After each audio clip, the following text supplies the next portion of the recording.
Gulshan central মসজিদ and ঈদগাহ, যা গুলশান আজাদ মসজিদ নামেই বেশি পরিচিত। ঢাকার পুরাতন মসজিদগুলোর মধ্যে এটি অন্যতম।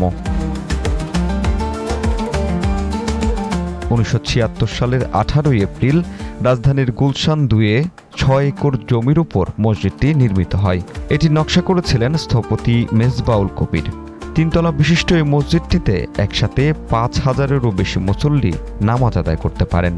পুরুষদের পাশাপাশি নারীদের জন্য পৃথক নামাজ আদায়ের ব্যবস্থাও রয়েছে। কোরআন তেলাওয়াতের জন্য এই মসজিদের আলাদা একটি সুনাম রয়েছে। দেশ বিদেশের আন্তর্জাতিক খ্যাতিসম্পন্ন অনেক হাফেজদের এখানে নিয়ে আসা হয় কোরআন তেলাওয়াত করে শোনানোর জন্য।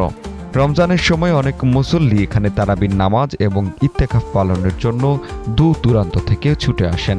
আমাদের গুলশান সেন্ট্রাল মসজিদ এটা দেশের অন্যান্য মসজিদ থেকে এটার ব্যবস্থাপনা সম্পূর্ণ আলাদা।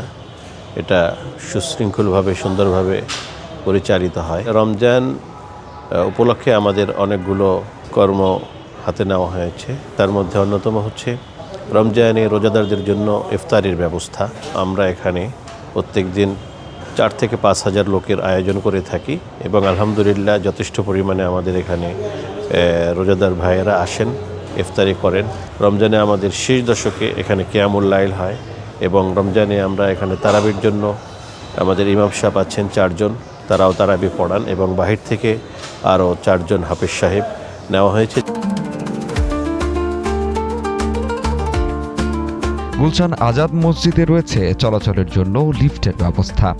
খুতবা শোনার জন্য রয়েছে উন্নত মানের সাউন্ড সিস্টেম। একটি সেন্ট্রাল এয়ার কন্ডিশনের মাধ্যমে সার্বক্ষণিক শীতল রাখা হয় মসজিদটিকে।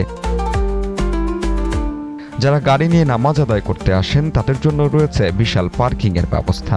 মসজিদটি এমনভাবে নকশা করা হয়েছে যেন দিনের আলো সহজেই এই মসজিদের ভেতরে প্রবেশ করতে পারে। মসজিদের চারপাশের সবুজ ঘেরা প্রকৃতির ছোঁয়ায় দর্শনার্থীরা বিমোহিত হয়। বিভিন্ন ফুলের পাশাপাশি সেখানে রয়েছে সুবিশাল কয়েকটি খেজুর গাছ। এখানে প্রবেশ করলেই আপনি এক পরম শান্তি উপলব্ধি করবেন।